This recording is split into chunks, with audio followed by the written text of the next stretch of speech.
Good evening. It's Lynn Whitfield, author, inspirational speaker, coming to you once again.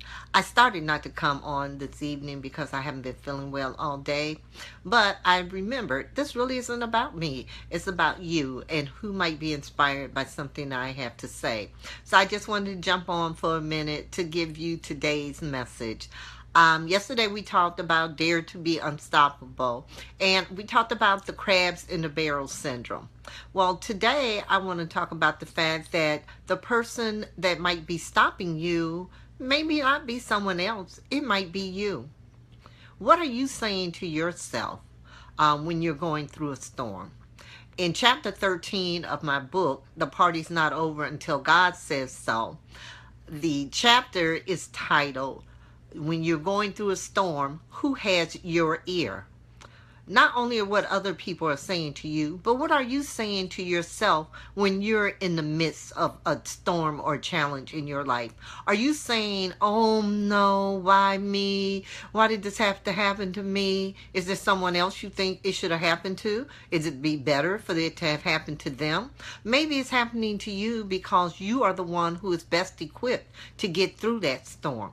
That you are the person that God knows that when you come through the storm, you'll not only be grateful to him, but you will share it as your testimony. Or are you saying, oh, I can't do that because I'm not good enough, and how am I going to do that? Everyone else is so much better than me. The first thing you need to do is stop comparing yourself to everyone else. You were created uniquely, and you have unique talents to share with the world. No one else can tell your story the way you do. I used to laugh at that, but then I had to realize that is so true. Other people may have experienced things similar to what you might be going through, but nobody, I mean nobody, can tell it like you can tell it.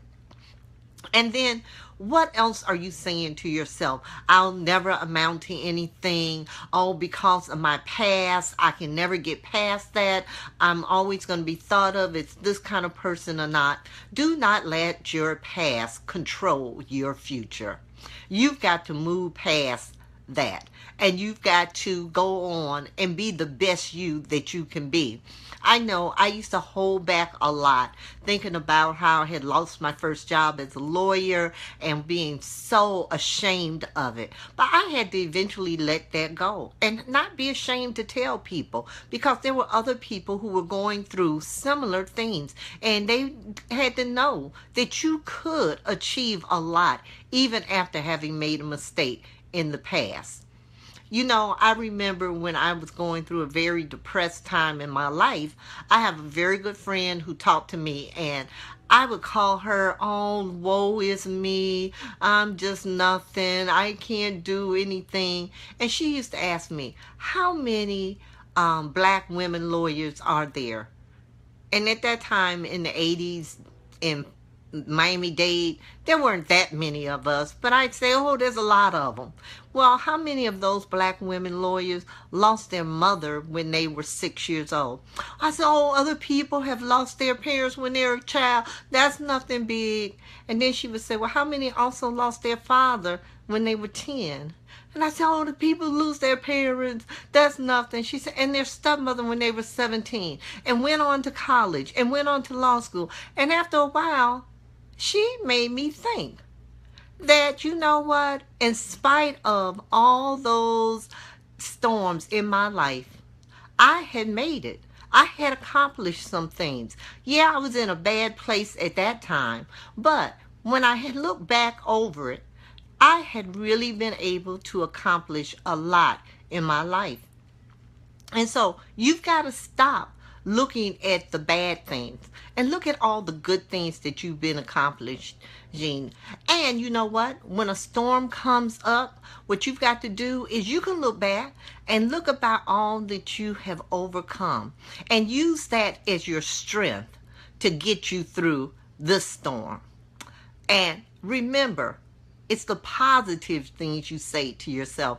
I was just saying today, someone posted on Facebook to like if you were in favor of breast cancer and tumor. And I know they were trying to say curing it, but the way it read, I said, I'm not going to like that. I'm not in favor of breast cancer.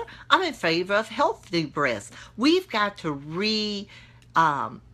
think how we say things and to take out the negative. You know, they say that your mind doesn't hear the word don't and no.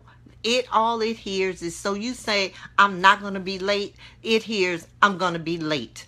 You say I'm not a bad person, it hears I'm a bad person. So you've got to learn to start speaking positive things about yourself. And your self-talk has got to be positive. One of the things I like to do is I like to write affirmations out that I say to myself in the morning. What are your affirmations? Please, some of you who have joined, and thank you all, Bernadette and Steve and my cousin Gina and Peggy for joining me tonight. But I'd like to see some of your affirmations in the comments. If you would, put down and let me know. What are you saying to yourself in the morning? What are you saying to help you get through those storms and to become unstoppable no matter what happens? Thank you again for joining me. Just a short talk. I hope to see you here tomorrow. Take care.